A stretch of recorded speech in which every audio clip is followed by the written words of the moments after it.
Eh bien, merci beaucoup. Je suis chargé de vous faire passer une sieste agréable, je l'espère. Je mettrai ce moment, alors synthèse, Gérald nous a dit tout le mal qu'il pensait du mot synthèse, hein. Donc, eh ben, ce matin, il nous a dit que ça ramenait vers le bas, la synthèse, hein. J'espère que ça ne va pas être le cas.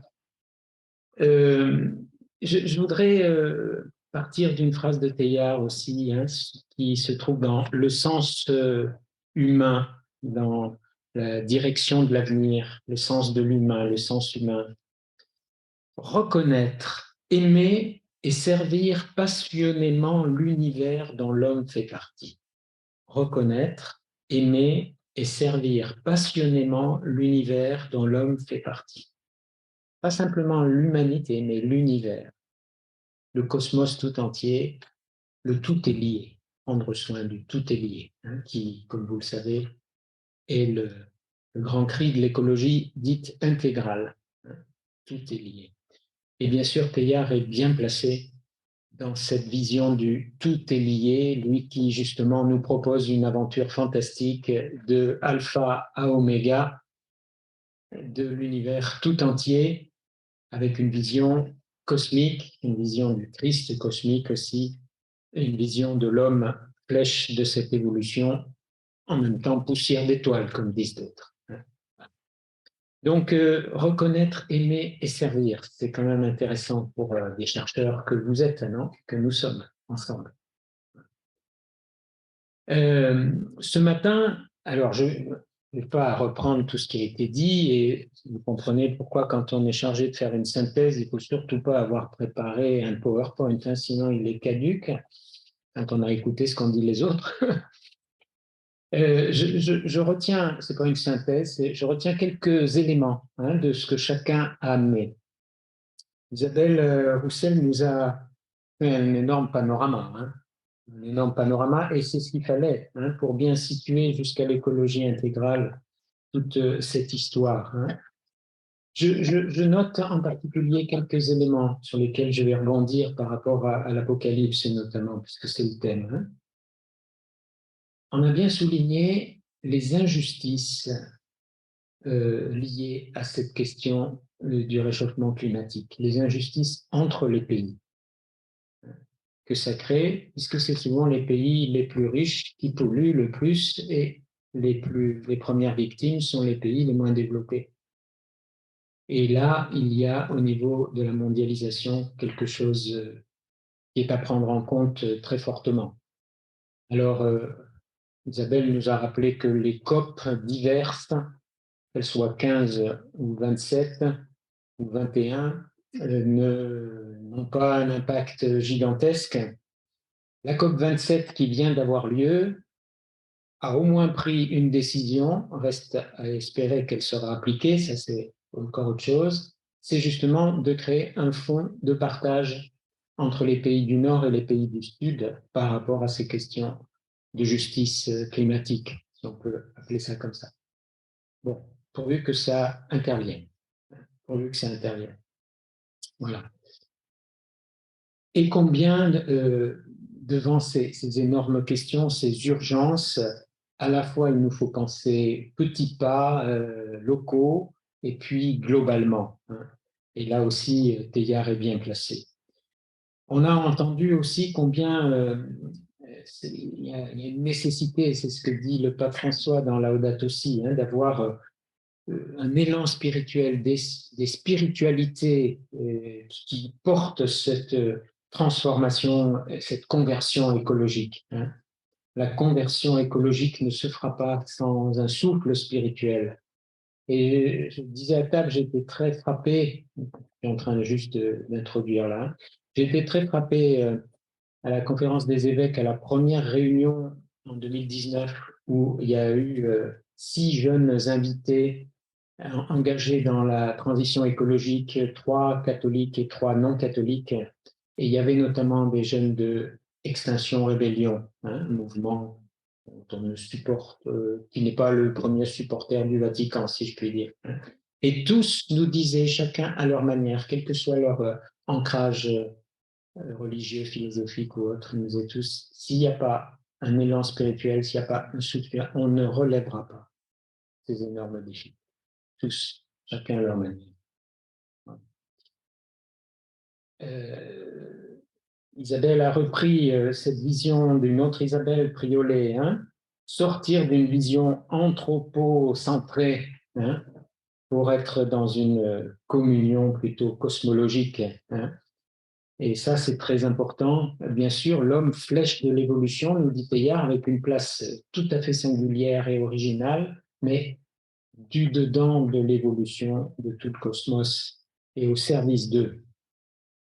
Et puis, bien sûr, on a parlé de sobriété et on a parlé de la puissance d'aimer aussi, hein, pour relever tout cet ensemble de défis qui nous a été très bien montré par toutes ces cartes, toutes ces courbes que je ne reprends pas, mais vous savez comme moi qu'il y a encore beaucoup de gens qui doutent de la validité des rapports du GIEC. Hein. Il y en a encore beaucoup.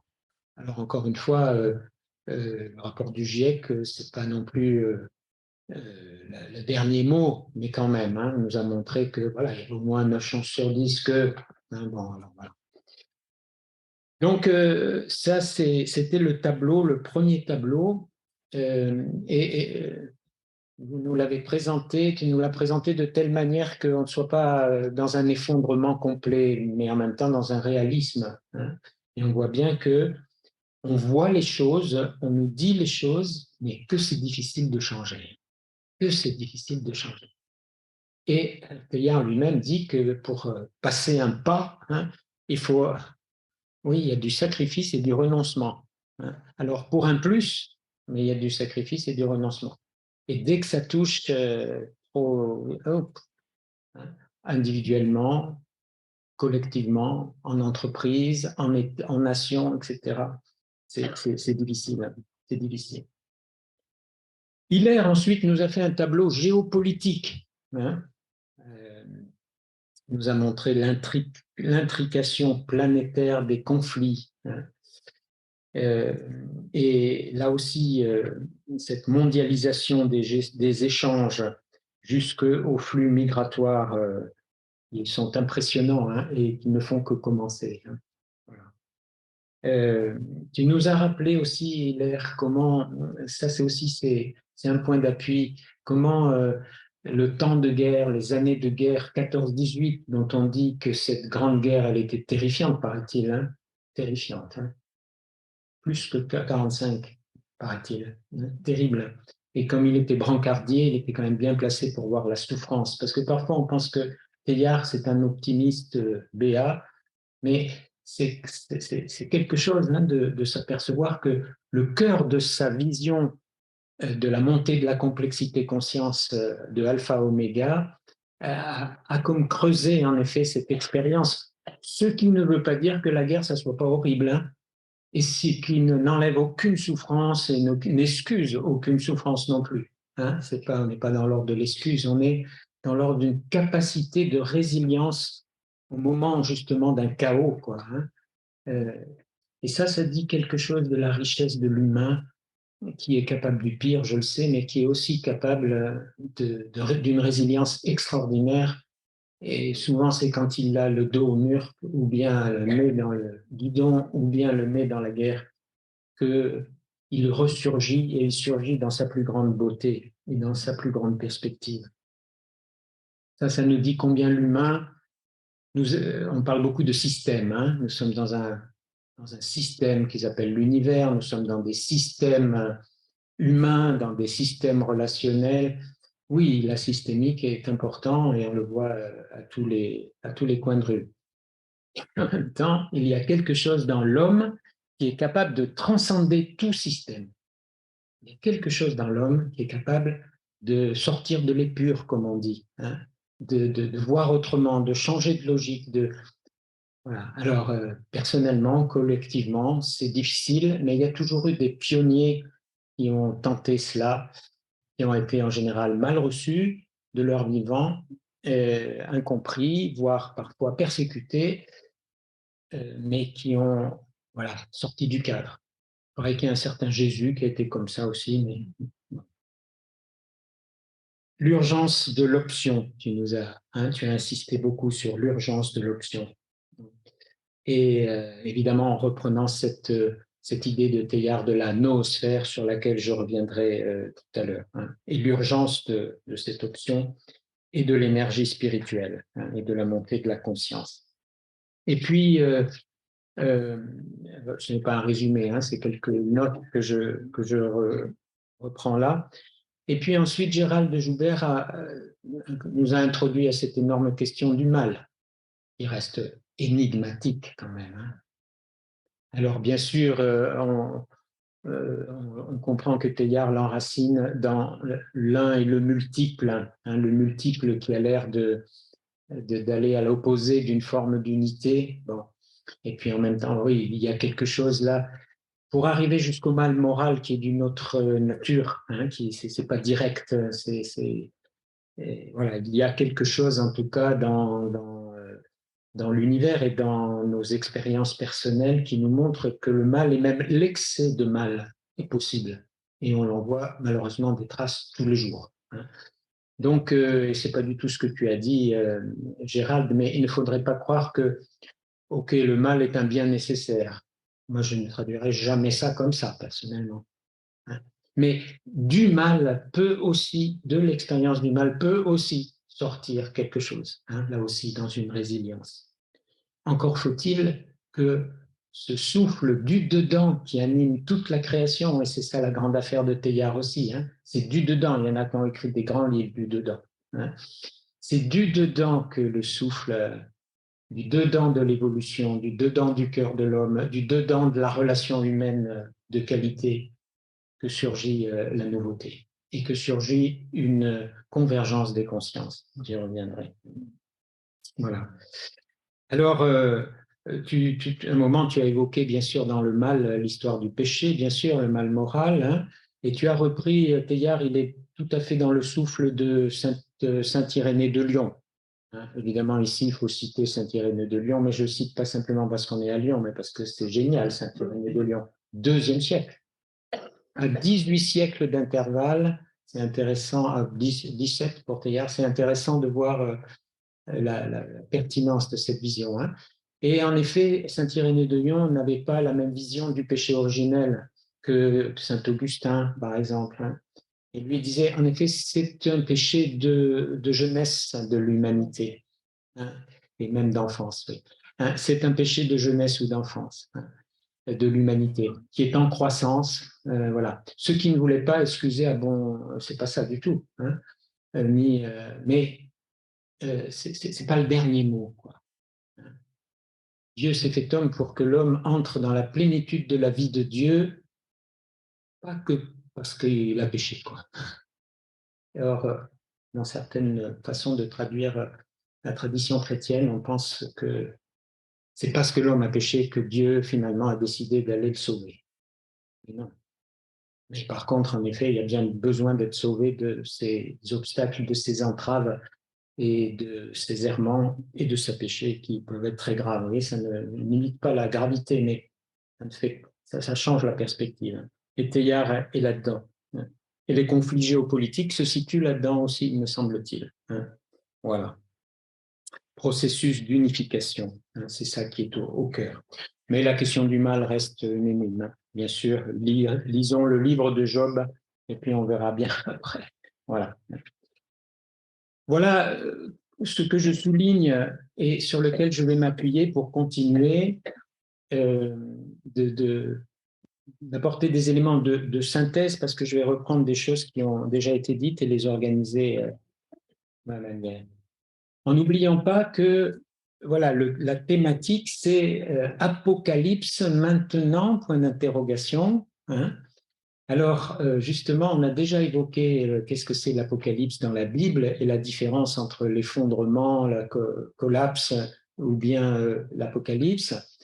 Je voudrais reprendre quelques éléments de l'Apocalypse dans la Bible, du livre de l'Apocalypse. Et comme je vois que déjà certains sont dans une bonne sieste, ça va les aider. Je le comprends parfaitement, rassurez-vous, moi-même qui me suis levé à 4h30 du matin, ça me prendra peut-être C'est intéressant de voir en effet ce mot apocalypse. Hein, on l'a déjà dit, dévoilement. Dévoilement, c'est ça, hein, c'est pas effondrement, c'est dévoilement. Hein. Et dans le prophétisme classique, le souci, c'est un souci d'exhorter, c'est pas pour nous faire peur bêtement, hein, c'est ni pour nous tétaniser, c'est pour nous faire sortir de notre coquille, justement. Hein. Euh, les signes, hein, les signes du prophétisme dans l'apocalyptique, comme on dit, ce sont des signes qui sont parfois rudes à entendre, hein, bien sûr. Et dans le livre de l'Apocalypse, il y a souvent la bête, hein, qui rôde par là, la bête, hein, avec tout ce que ça peut avoir de bestial, et encore une fois, on le voit malheureusement. Eh bien, en même temps, c'est pour faire réagir, c'est pour faire sortir d'eux, et c'est surtout pour retrouver la fidélité au souffle créateur, on pourrait dire. Surtout pour retrouver la fidélité au souffle créateur. Hein. Et du coup, dans le style apocalyptique et dans le style prophétique, qui sont deux styles différents mais qui parfois se recoupent dans la Bible, il s'agit de remettre les points clés de la révélation de Dieu dans l'histoire au centre pour accueillir ce souffle et pour en grandir, hein, et pour y grandir, pour entretenir l'espérance des persécutés. C'est très intéressant de voir dans la Bible comment les styles apocalyptiques correspondent à des périodes de martyrs. Et en particulier, quand les martyrs commencent dans le peuple juif, 167 avant Jésus-Christ, hein, à envisager la résurrection des morts.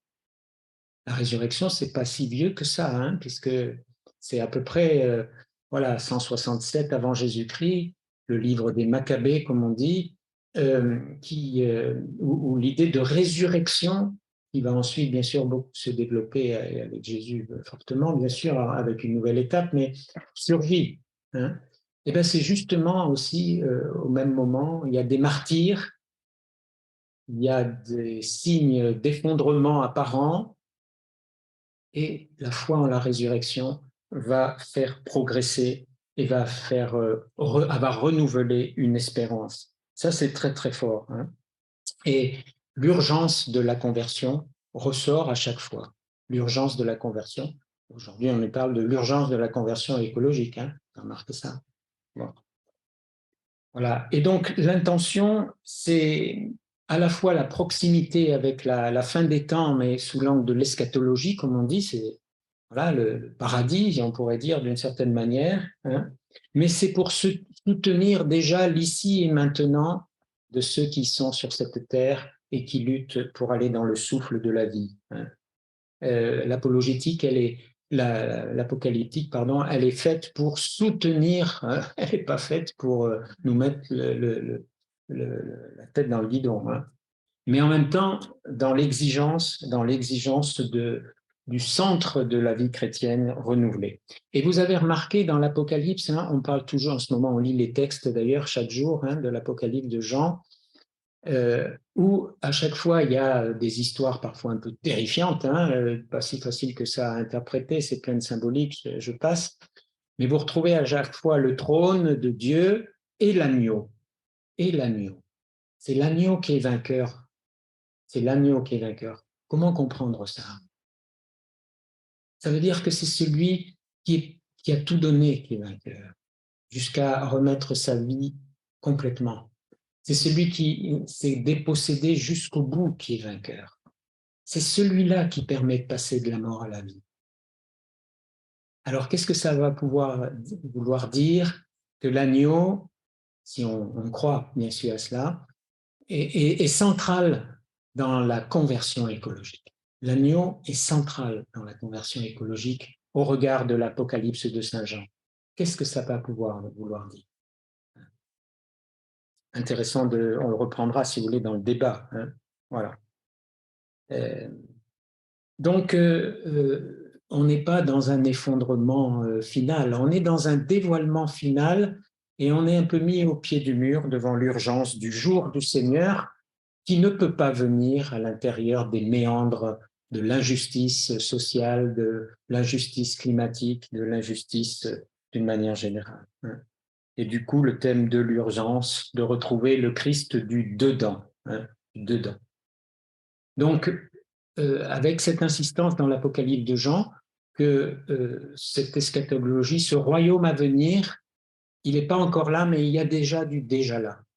Et il y a du déjà là, ça veut dire qu'il y a déjà des signes de ce royaume dans notre monde d'aujourd'hui et repérer les signes de transformation sur lesquels on va pouvoir s'appuyer, les signes des temps, comme dit le Concile Vatican II. Ça aussi, c'est le travail aussi pour travail spirituel, pour accueillir la force des transitions écologiques en particulier. À partir de l'agneau. À partir de l'agneau. Bon, je n'insiste pas plus, mais c'est intéressant de voir comment, oui, Apocalypse maintenant, je réponds oui sous cet angle-là. Oui sous cet angle-là.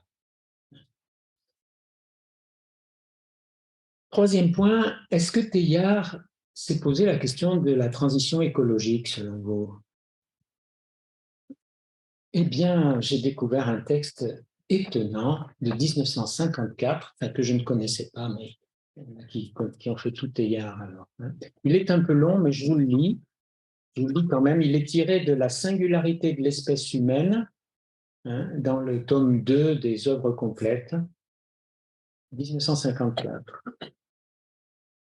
Jusqu'à ce que l'homme apparut sur Terre, un équilibre souple et mouvant se maintenait stablement entre la lithosphère et la biosphère, c'est-à-dire grâce aux populations de microbes enfouis dans les roches, décomposées, et aux plantes pompant le rayonnement solaire, une base qu'il appelle autotrophe, alors là je vous achète définitivement, c'est-à-dire un mélange de bactérien et végétal, s'était peu à peu constituée et n'avait jamais cessé de se consolider au cours du temps, proportionné aux besoins alimentaires d'un nombre toujours croissant d'animaux supérieurs. Donc là, il insiste sur une espèce d'équilibre entre la nature et les besoins d'alimentation, c'est-à-dire des animaux supérieurs. Périodiquement, bien sûr, de larges taches désertiques se formaient ça et là dans la verdure, ou bien des avancées glaciaires remettaient à nu sur de vastes espaces la roche stérile. Bon, c'est les fluctuations naturelles, dire. Mais ces désordres locaux ne tardaient pas à se cicatriser. Les effets momentanés de famine s'atténuaient. Et dans l'ensemble, la biogénèse continuait régulièrement, d'âge en âge, son jeu compliqué de multiplication, de spéciation et de sélection à la surface de la Terre. Ceci, je le répète, jusqu'à ce que se produisit la crise biologique de l'hominisation. Il dit ça, mais à partir de cet instant fatidique, quel changement! Dans le phénomène historique de la conscience terrestre devenant en l'un de ces points réfléchis, comme ça a bien été redit ce matin, nous avons uniquement considéré jusqu'ici la saute évolutive sous un angle positif. Voilà que l'humain arrive. Évidemment, c'est nous, alors c'est positif. Ça vous réveille, ça, non? Je vous donne un peu de sourire parce que... Voilà. Mais c'est-à-dire l'inauguration triomphale de la vie planétaire dans une ère nouvelle. Mais de cette victoire incontestable, bien conscient, Teilhard, le moment est venu de signaler la face physiologiquement dangereuse. Avec la vie devenue réfléchie, ce n'est pas seulement une capacité encore inconnue d'invention qui est apparue sur la Terre, mais ce sont aussi, corrélativement, des fonctions biologiques fondamentales comme la multiplication et la consommation qui ont soudain bondi, comme sur les courbes, à des valeurs jamais approchées jusqu'alors dans les formes de vie antérieures. Et du coup, c'est l'économie planétaire tout entière qui s'est trouvée remise en question. Le fait n'est pas niable. Grâce à une supériorité psychique qui lui permettait de supplanter toute autre vie que la sienne, l'homme, surtout depuis le néolithique, s'est tellement reproduit et voilà, bon, et puis il a utilisé la pierre, le feu, hein. Il a si bien travaillé, que son action a finalement réussi à rompre entre le sol et lui le vieil équilibre des choses. Vous connaissiez ce texte? 1954, mais il serait écrit aujourd'hui, vous ne trouverez pas trop ridé. Bon, alors c'est également intéressant. Voilà. Et je continue, il me semble que face à la crise écologique, je suis dans l'intérêt de Teilhard là, face à la crise écologique, on peut dire que pour l'instant, c'est principalement la menace de la mort et du péril imminent qui sont habituellement agités. Et puis on comprend, hein, en un sens. Mais c'est une forme de catastrophisme plus ou moins éclairé qui suscite, on l'espère, qui est là pour susciter une forme de prise de conscience qui nous secoue les pinceaux, hein, comme quand on entend Jancovici ou d'autres, hein, ou Cyril Dion. Mais c'est quand même toujours l'heuristique de la peur, hein, dans ce cas-là, l'effondrement. La crise écologique est alors abordée comme un mal qu'il s'agit de juguler. Alors, je ne dis pas que ce n'en est pas un, mais comme un mal qu'il s'agit de juguler, je dis mal dans le sens de Gérald, hein, qu'il s'agit de juguler avant qu'il ne détruise l'espèce humaine. Et de fait, repousser la catastrophe, du coup, c'est ça la problématique, c'est repousser la catastrophe, c'est n'avoir plus que 1,5 degré, si possible, on est quand même comme ça, alors peut-être qu'on ne peut pas faire autrement aujourd'hui, hein, je ne critique pas. Mais vous voyez, on est là dans une forme, pour le coup, d'apocalypse du type effondrement et repousser l'effondrement.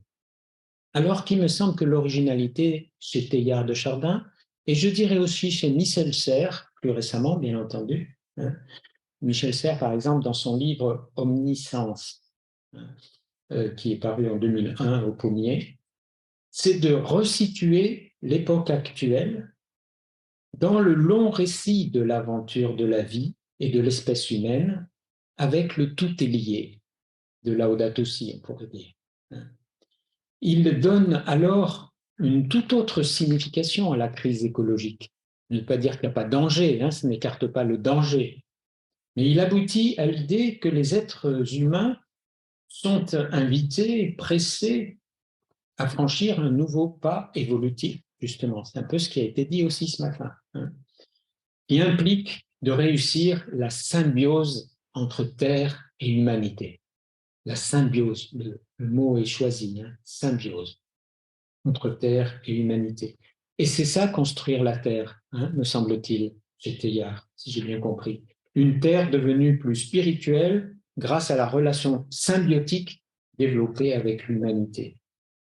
Il ne s'agit pas seulement de lutter contre, oui, bien sûr, mais aussi de donner envie, et c'est ça le vrai sens du mot apocalypse biblique, de donner envie de relever le défi, même si le chemin demeure semé d'embûches, d'obstacles difficiles, hein, bien sûr. La Terre nous parle de liens, de forces, d'interactions qui doivent nous guider jusqu'à un nouveau contrat naturel. Ça, c'est une phrase de Michel Serres. C'est déjà pas mal. Un nouveau contrat naturel. Teilhard dit encore plus qu'un tel contrat doit se situer dans le mouvement de l'en avant, dans le mouvement de l'avant, dans le mouvement, dans l'attraction du Christ oméga et dans son amorisation. C'est une autre perspective, me semble-t-il. Hein. Et c'est une vraie perspective d'apocalypse biblique, me semble-t-il aussi. Ça va? Et c'est ça que je trouve très pertinent, même si, encore une fois, il ne s'agit pas d'absolutiser une pensée quelle qu'elle soit. Surtout pas une pensée humaine. Elle est faite pour nous aider à réfléchir nous-mêmes. Surtout, ne mettons jamais quelqu'un sur une statue, car on le pétrifie. Et on se pétrifie avec. Mais ceci dit, on peut apprécier, hein, goûter et découvrir de plus en plus. Voilà. Voilà. Et alors, du coup, on comprend que Teilhard dira un peu plus tard, en 1963, Non, il ne dira pas en 1963, il est mort. Ça sera publié en 1963, pardon, mais il dira quand même un peu plus tard, mais au lieu de continuer à flotter entre la nécessité évidente de nous associer aux autres, si nous voulons continuer à vivre, parce que ça c'est vrai, personne d'entre nous ne relèvera tout seul l'urgence écologique, non? Bon. Donc, nous flottons entre la nécessité évidente de nous associer aux autres, sinon, et c'est vrai pas simplement d'individu à individu, de pays à pays. C'est bien plus difficile entre le nord et le sud, par exemple. Voilà. Osciller entre ça et la crainte de nous perdre si nous renonçons à notre isolement. Ça, c'est très fort pour aujourd'hui. C'est publié en 63, c'est donc pensé avant 55, date de sa mort à Teilhard, mais c'est d'actualité. Hein. L'individualisme d'aujourd'hui, c'est bien ça. Hein. Bon. Nous pourrions désormais nous vouer de plein cœur, sans arrière-pensée, à l'œuvre magnifique de construire la Terre, sous l'angle qu'on a dit précédemment.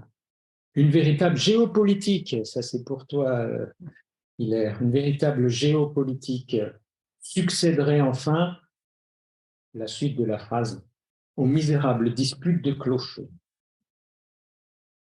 Et pas que chez les curés, hein, attention. Bon. Voilà. Donc, entrer dans le mouvement qui appelle l'homme en avant. Non pas par un optimisme béat, hein, mais en accueillant un souffle pour relever ce passage, cette évolution. Et Teilhard dira aussi que c'est au moment où guette un anthropocentrisme fort, où l'homme devient dangereusement armé d'une défiance plus subtile. Parce que là aussi, hein, il est conscient que à la fois les sciences, les technologies lui donnent des pouvoirs formidables pour la croissance, au sens de la complexité conscience, mais lui donne aussi des armes redoutables dans la défiance aussi. Eh bien, c'est là que s'établit le sens de l'humain dans la perspective d'un avenir qui nous dépasse. Et si on n'a pas cet en avant qui nous dépasse, cette altérité fondamentale, comme tu le disais, eh bien, de fait, on tourne beaucoup en rond. Et c'est pourquoi c'est dans cet angle-là que le pape François, dans Laudato Si, relèvera très fortement cette vision de Teilhard, hein, dans le tout est lié. L'aboutissement de la marche de l'univers, dit Laudato Si au paragraphe 83, se trouve dans la plénitude de Dieu qui a été atteint par le Christ ressuscité, axe de maturation universelle. Axe de maturation universelle. Complètement ça. Voilà. Pour susciter de nouvelles conditions, de nouvelles attitudes, de nouvelles formes et modes de vie. On est en plein dedans. Bon.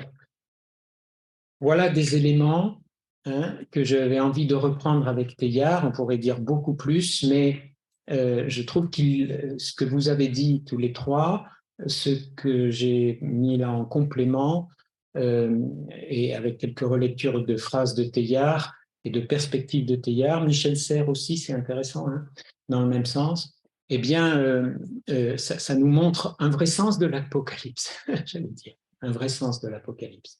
Ça ne résout pas les problèmes, hein, comme ça, par coup de baguette magique. Ce n'est pas une recette, mais c'est un souffle et c'est extrêmement fort. Extrêmement fort.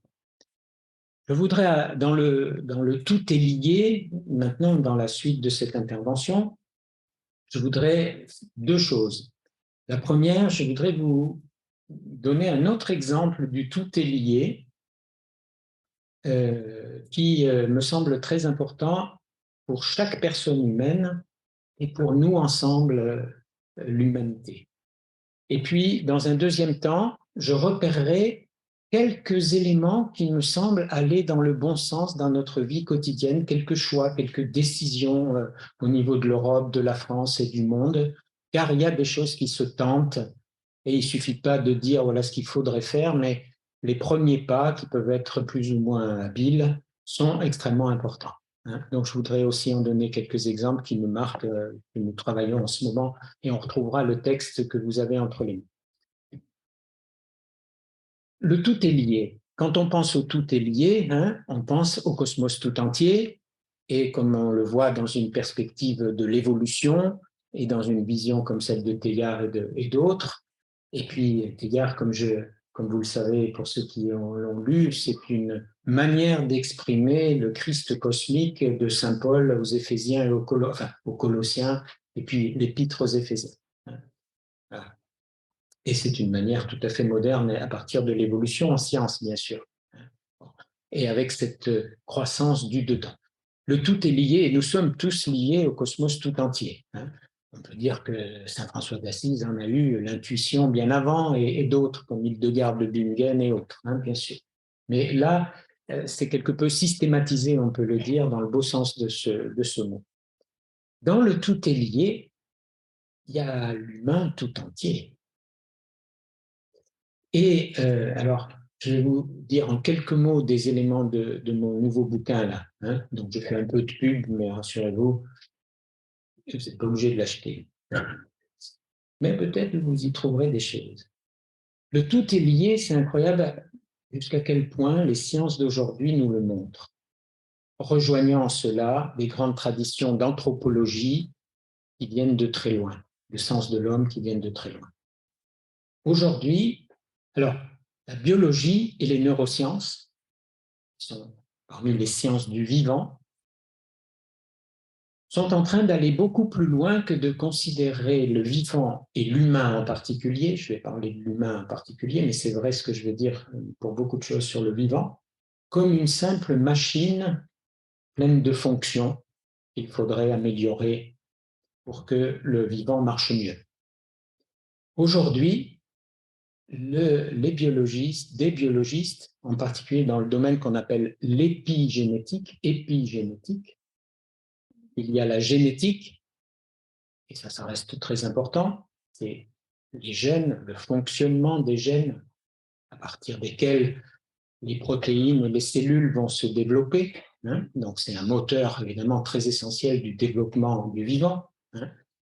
Mais on parle de l'épigénétique, c'est-à-dire de l'influence de l'environnement, c'est là qu'on va retrouver le tout est lié, l'influence de l'environnement sur l'expression des gènes, c'est comme ça qu'on dit. Non pas sur leur constitution, mais sur leur expression. Je ne vais pas dans les détails, si vous voulez dans plus de détails, l'environnement joue sur l'expression des gènes. Et l'environnement, c'est quel environnement? C'est l'environnement biologique, bien sûr, les autres gènes et tout ce qu'il y a biologiquement parlant autour, mais c'est aussi l'environnement psychique. Et on retrouve ce que les psychologues disent depuis longtemps d'ailleurs, mais là, ce qui est nouveau, c'est d'en voir des traces sur le terrain du biologiste. Le biologiste voit que l'expression des gènes est modifiée par l'environnement biologique et aussi par l'environnement psychique. On regarde par exemple l'expression des gènes pour un fœtus porté dans le ventre de sa maman en fonction de l'état de stress ou pas de la maman. Et on voit des effets. Rassurez-vous, ce n'est pas parce qu'il y a un stress que c'est fini. Tout ça est complexe, bien sûr. Mais on voit des effets. C'est-à-dire que sur le terrain du biologique, on voit des effets du psychique. Alors, ça fait longtemps qu'on sait que le psychique est largement lié à notre biologie, oui, bien entendu. Et si vous avez pris plus de vin blanc que moi à midi, vous êtes plus endormi, ça c'est normal. Mais réciproquement, les choix que nous faisons dans nos vies, plus ou moins conscients d'ailleurs, ou les conditions d'existence que nous pouvons malheureusement parfois subir, ont une influence sur notre génétique. Et ça a 20 à 30 ans, c'est-à-dire c'est tout neuf dans l'histoire. C'est tout neuf. Donc, le vivant n'est pas une simple machine, c'est une interaction. Et les neurosciences confirment très fortement cela. Au passage, d'ailleurs, pour le meilleur, les environnements porteurs, les environnements d'apprentissage. Alors ça, c'est les neurosciences qui le confirment magnifiquement. Nous sommes, paraît-il, programmés, oui, nous sommes programmés pour apprendre. Et nous apprenons tout au long de notre vie, évidemment plus quand on est tout petit et jusqu'à 20 ans, mais tout au long de notre vie, et notamment l'aspect relationnel va jouer énormément sur notre développement cérébral. énormément sur notre développement cérébral. On a déjà eu des histoires, de belles histoires comme ça, ou au contraire, vous vous souvenez de l'histoire de l'enfant sauvage qui ne pouvait pas se développer, même si la nature pouvait être aidante. Mais voilà. Et quand on vieillit, paraît-il, il n'y a rien de mieux que des relations stimulantes, y compris pour la biologie de notre cerveau. C'est ça qui est intéressant. C'est bien sûr sur le plan psychique, mais c'est y compris sur la biologie de notre cerveau. Et figurez-vous qu'on montre que, et il y a à Lyon ici un centre du CNRS qui étudie ça. Donc si c'est au CNRS, c'est que c'est sérieux. J'y étais, je me souviens. Bon. Eh bien, qui étudie l'effet de la méditation sur l'évolution cérébrale. Alors, il faut être des grands méditants. Il ne faut pas méditer comme ça 2 minutes. Voilà, c'est des méditants qui ont quand même des heures de vol, si je puis dire. Et on montre comment des aires cérébrales se déploient différemment. Comment aussi on peut utiliser la méditation pour lutter contre le stress. Alors ça, c'est psychologiquement bien connu depuis longtemps. Biologiquement, il y a des traces de cela. Autrement dit, qu'est-ce que sont en train de nous montrer? Alors, vous verrez, je donne plein d'exemples là-dessus. Qu'est-ce que sont en train de nous montrer les sciences du vivant aujourd'hui? C'est que le vivant, et là je vais prendre l'humain en particulier, c'est une interaction entre, oui, du biologique, de la chair, si vous voulez, du biologique, du psychique et du spirituel. Avec une intrication entre les 3 dimensions. Il n'y a pas de spirituel chez nous qui ne soit pas incarné. Il n'y a pas de réflexion qui ne soit pas incarnée. Et c'est ça qui est très intéressant. Bien sûr, on pense avec notre cerveau. Vous savez, les Anglais, ils disent pas que c'est l'interaction cerveau-esprit. Ils disent c'est le mind-body problème. On pense avec son body tout entier, dont le cerveau fait partie, bien entendu. On n'a jamais vu un cerveau vivant indépendamment d'un corps. Ça va, ça? On pense avec ses ressentis aussi. Et aujourd'hui, où on développe beaucoup, non seulement les intelligences hypothético-déductives des sciences classiques, mais aussi les intelligences émotionnelles et autres. Il y a un lien entre émotion, il y a des liens entre émotion et raison, contrairement à ce qu'on nous disait quand j'étais petit, etc., etc. Donc aujourd'hui, vous avez une intrication biologique, psychique, spirituelle, qui entre, me semble-t-il, en résonance. Je ne suis pas dans l'ordre de la preuve, mais peu importe, ce n'est pas ça qui est intéressant, la preuve. Ce qui est intéressant, c'est les résonances qui peuvent se dire dans différents secteurs de la connaissance. Alors que pendant tout un temps, on pensait que l'humain, c'était une machine. Et vous avez remarqué qu'on continue parfois de machiniser l'humain tout en essayant d'humaniser les robots. Vous avez remarqué ça? Bien sûr. Et donc, du coup, là, on est loin de la machine simple, en tout cas. C'est une interaction. Et qu'est-ce que disait un saint Irénée au IIe siècle avant Jésus-Christ, après Jésus-Christ? Qu'est-ce qu'il disait, reprenant saint Paul à sa manière? Il disait, ce qui fait l'homme, c'est le mélange et l'union de la chair, de l'âme et de l'esprit. Le mélange et l'union, et quand vous allez regarder en grec, c'est le mot krasis, c'est-à-dire que je pourrais traduire comme un bon physicien par intrication. Quand on traduit en latin, d'ailleurs, ça c'est une petite subtilité, c'est un simple mélange. En grec, ça serait mixis. Les latins sont très pudiques. Les orientaux, beaucoup plus réalistes. Et là, aujourd'hui, c'est plutôt la victoire de la krasis. C'est quand même quelque chose. Quand je montre à des amis biologistes et neuroscientifiques les écrits de Saint-Irénée sur qu'est-ce que l'homme, ils me disent mais c'est pas possible, on pensait comme ça au IIe siècle. Dans le bouquin, si vous le lisez, vous verrez, j'ai essayé de passer au crible, puisque nous sommes dans une grande maison jésuite ici. J'ai essayé de passer au crible les étapes du discernement selon saint Ignace, dont je ne doute pas que vous avez déjà tenté l'aventure, et elle est formidable, 16e siècle, où beaucoup des étapes d'un discernement, quand on a un grand choix ou des grands choix à faire, sont basées sur le ressenti, le corps, l'âme et l'esprit qui participent très largement. J'essaie de passer au crible les différentes étapes du discernement ignatien avec ce que les neurosciences, qui balbutient, hein, ce n'est pas la vérité vraie, les neurosciences, c'est une approche, bien sûr, disent sur qu'est-ce qui se passe dans le cerveau de l'homme quand nous prenons des décisions, y compris avec l'inconscient cognitif et tous les biais cognitifs, qu'on peut connaître. C'est extraordinaire de solidité. Et là aussi, quand j'ai montré ça à des neuroscientifiques, ils me disaient au XVIe siècle, en Occident en plus, hein, à une époque où peut-être que le dualisme qui séparait beaucoup le corps et l'esprit était plus à la mode que l'anthropologie tripartite. Hein. Eh bien oui, on pensait comme ça déjà. Vous voyez, voilà un autre exemple du tout est lié. En gros, qu'est-ce que l'homme? Je rajouterais, si je puis me permettre, une seule chose à Saint-Irénée, une intrication corps-âme-esprit dans les écosystèmes. Dans les écosystèmes. Que ces écosystèmes soient biologiques, psychiques, spirituels, et nous voici dans la noosphère. Et nous voici dans la noosphère.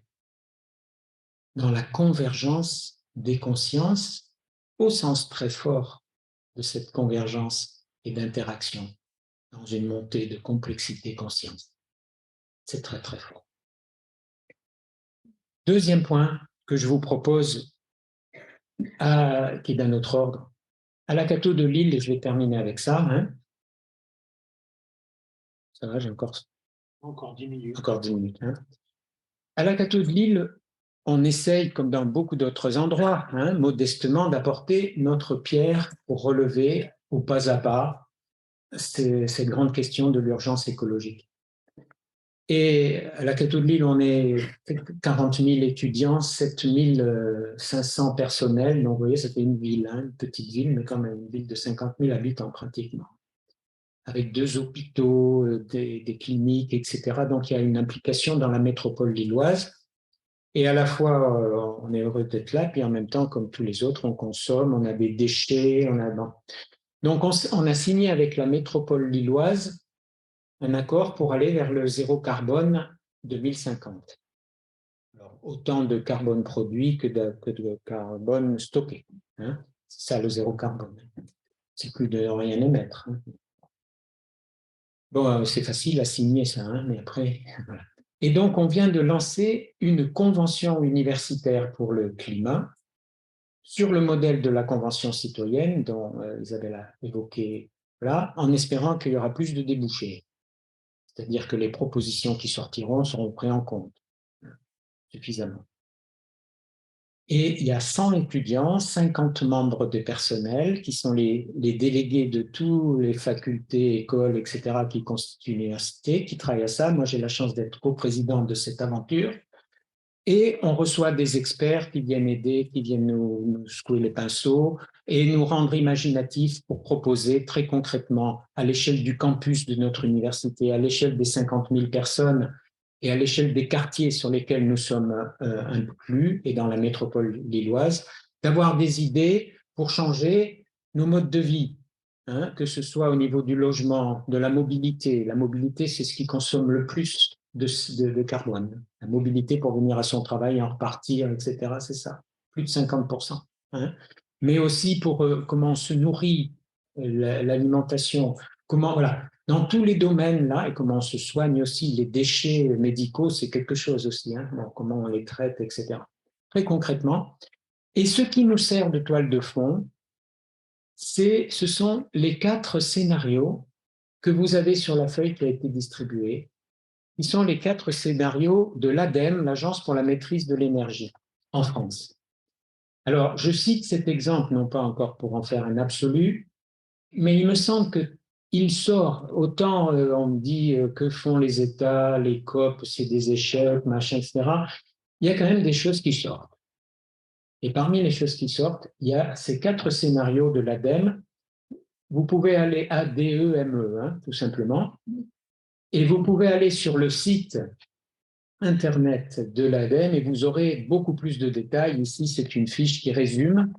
Il y a 700 pages, si vous voulez lire 700 pages, mais il y a un résumé de 15 pages, c'est déjà pas mal, hein, qui détaille un peu ces scénarios. Et ces scénarios, ils ont comme avantage d'être du type un peu écologie intégrale, hein, qui est notre sujet là, c'est-à-dire qu'ils allient les questions climatiques et les questions sociales.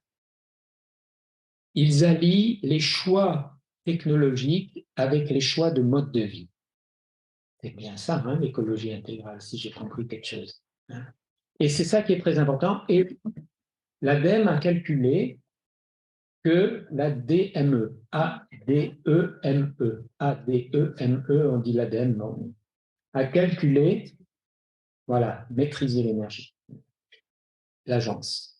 Et elle a calculé que tous ces scénarios pouvaient en effet aboutir au zéro carbone en 2050 et qu'ils impliquent tous des choix avec chance et risque de chacun des choix.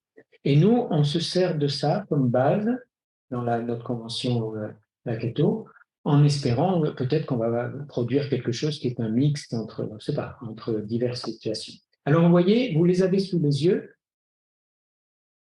Ça va depuis la génération frugale, donc là, vous voyez un peu la tendance, hein, jusqu'au pari réparateur tout technologique qui va nous sauver. On a bien les deux extrêmes là. Hein. Et ça passe par le deuxième, coopération territoriale, et le troisième, technologie verte. Alors bien sûr, cela est schématique, hein, mais on ne va peut-être pas tout lire parce que ça serait, vous le lirez vous-même, mais regardez, vous voyez, à chaque fois, ça c'est un résumé hein, des 700 pages en une page. Donc, mode de vie, chaque fois on va toucher au mode de vie, au mode de gouvernance, d'inscription dans les territoires et au type d'économie correspondante. Alors, je prends par exemple les modes de vie. Eh bien, pour la génération frugale, évidemment, on est dans une recherche d'un nouveau sens, hein, la sobriété heureuse, comme disent d'autres, hein, frugale. Frugalité choisie, mais aussi contrainte, c'est-à-dire qu'on n'a pas trop le choix, dit-on, dans ce scénario-là. Hein. Une préférence pour le local et une nature qui devient quasi sanctuarisée. Pour ces questions de société, si vous allez dans le deuxième, la coopération territoriale, vous voyez une évolution soutenable des modes de vie, une économie du partage, un sens de l'équité, une préservation de la nature inscrite dans le droit, qui est différent déjà d'une nature sanctuarisée. Il y a des nuances. Mais ensuite, les technologies vertes, plus de nouvelles technologies que de sobriété. Vous voyez, ça c'est un autre choix. Plus de nouvelles technologies que de sobriété. Mais un consumérisme vert, au sens de green, au profit des populations solvables, société connectée, donc un rôle du numérique important. Les services rendus par la nature sont optimisés. Et enfin, le 4, sauvegarde des modes de vie actuels, des modes de vie de consommation de masse. La nature est une ressource à exploiter, pas forcément prédateur d'ailleurs. Hein. Confiance dans la capacité à réparer les dégâts causés aux écosystèmes grâce au tout technologique.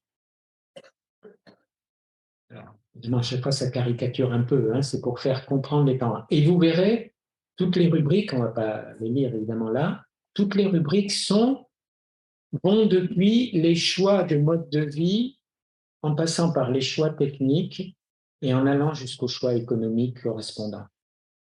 C'est très intéressant. Ça ne dit pas tout. Ces 4, peut-être vous vous direz, mais moi je ferais bien une mixture entre peut-être bien. Hein.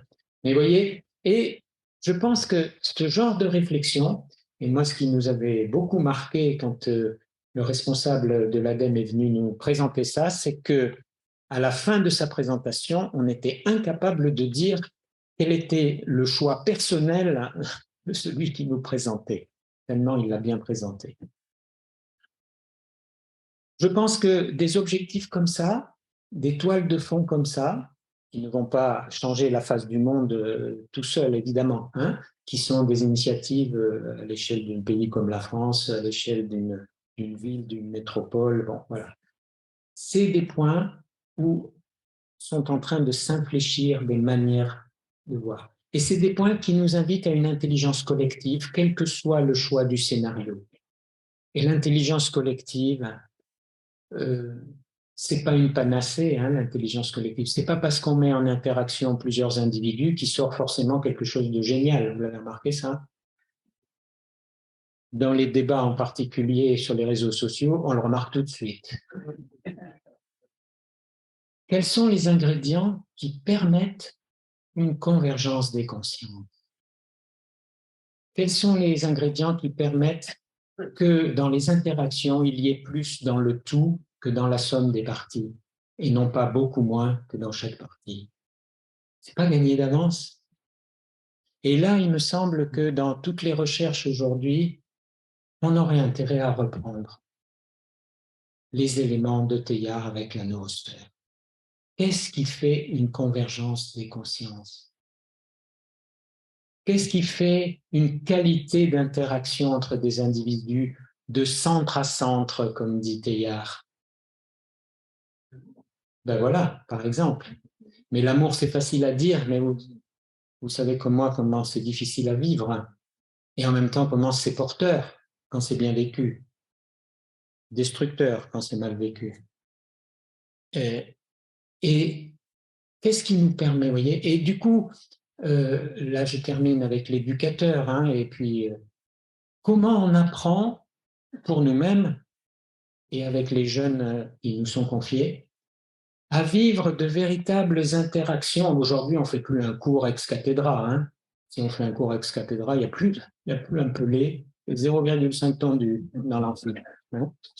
Donc, on fait des cours interactifs. Qu'est-ce qui va permettre? Quels sont les modes de disputatio, comme on disait, hein, qui vont vraiment permettre de s'écouter, d'être capable de se mettre dans la position de l'autre avec bienveillance, pas forcément en étant d'accord avec lui, mais en étant capable de l'entendre de centre à centre. Et puis, dans une interaction, de ne pas chercher simplement son propre ego, je vous le dis à vous, je me le dis à moi, pour savoir si mes propres idées vont bien finalement être les idées maîtresses de la solution finale. Eh bien, ça, je pense qu'on peut beaucoup s'inspirer de ce que Teilhard appelle la convergence des consciences. Et devant l'apocalypse maintenant, ça peut être un magnifique chemin de dévoilement. Merci beaucoup.